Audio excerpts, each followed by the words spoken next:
नमस्कार दोस्तों।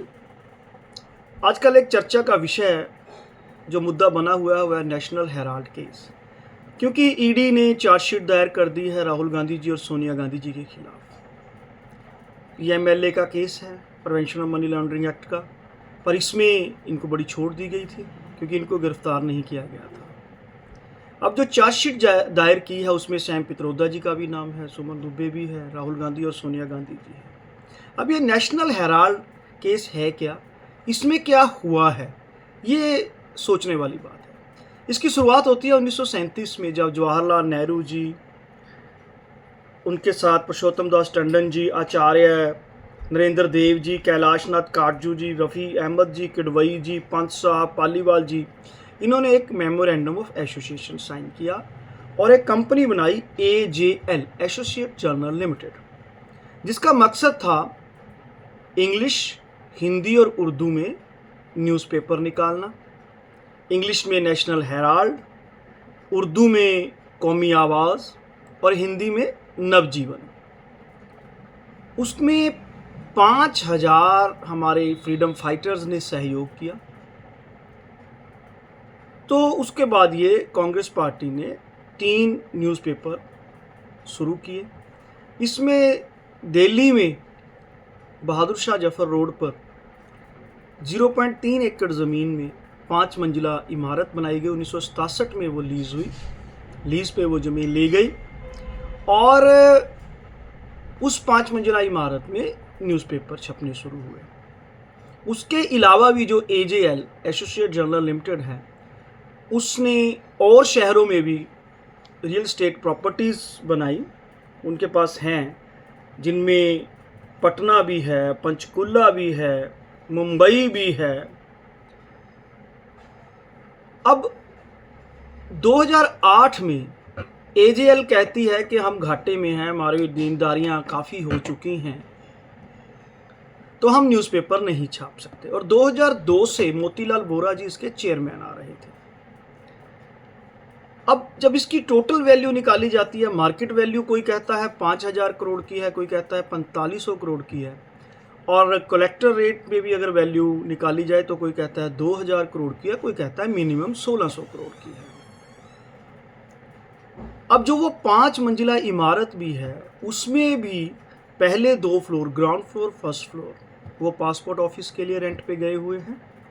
Second and third floor Tata consultancy के पास है और एक उसमें और भी शॉप चल रही है, और जो लास्ट फ्लोर है वो AJL के पास था।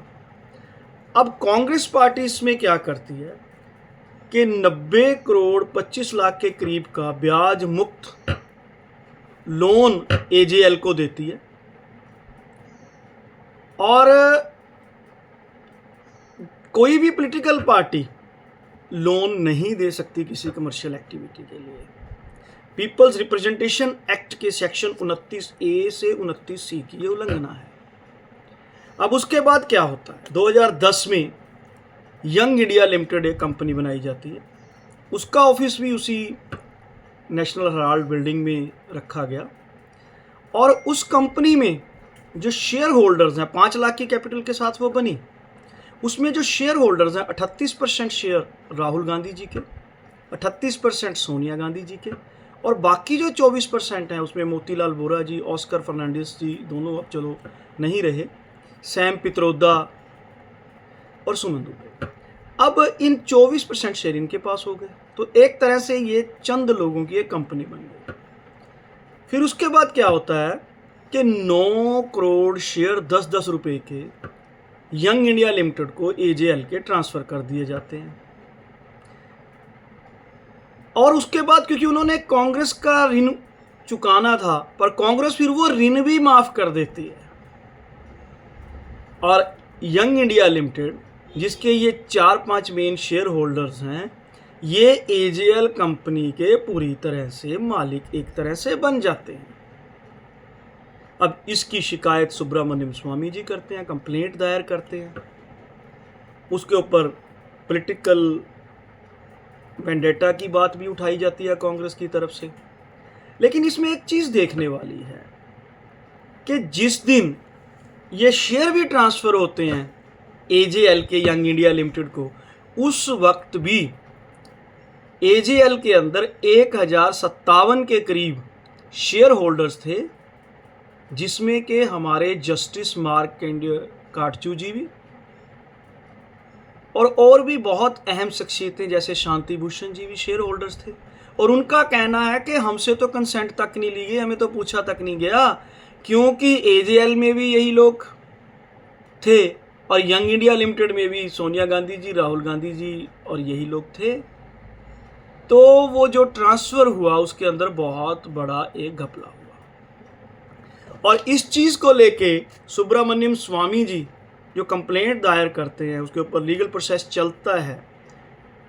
2014 से भारतीय जनता पार्टी सत्ता में आ जाती है और अब जाके ये चार्जशीट हुई है। उससे पहले ED ने प्रॉपर्टीज अटैच भी करी है और DDA ने उस बिल्डिंग के लिए एविक्शन प्रोसीडिंग भी स्टार्ट की हुई हैं, क्योंकि उन्होंने उसको कमर्शियल यूज़ किया, किराए पे दिया।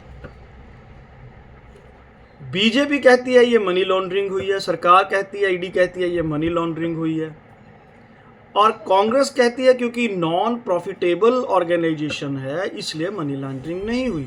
पर इसमें एक चीज़ तो है ना, चाहे वो कलेक्टर रेट पे 2000 करोड़ के करीब की प्रॉपर्टी है या मार्केट रेट पे 5000 करोड़ के करीब की प्रॉपर्टी है, वो सोनिया गांधी जी, राहुल गांधी जी और इन चंद लोगों को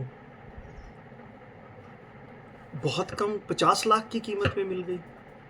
और जो 90 करोड़ का करीब का कर्जा कांग्रेस ने दिया, तो कांग्रेस में तो सभी हैं, कितने सैकड़ों लोग हैं, हजारों लाखों लोग हैं, तो वो कर्जा।